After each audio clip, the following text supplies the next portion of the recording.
What is tokenization?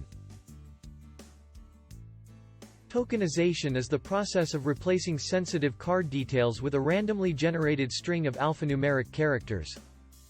How does it work?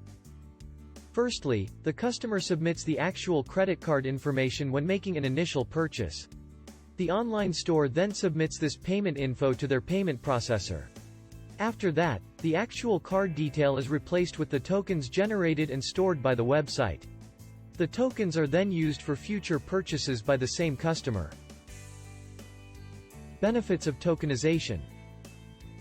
The credit card info of customers is protected as the tokens themselves have no meaning or sensitive data. Merchants do not need to store credit card information like debit or credit card numbers. Tokenization can drastically reduce the chance of payment fraud due to data breaches. It can also help online merchants to comply with PCI DSS compliance requirements. Tokenization should just be only one facet of a holistic fraud prevention strategy.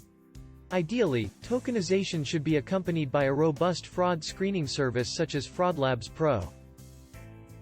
Start protecting your online stores today by using the FraudLabs Pro fraud screening plan for free.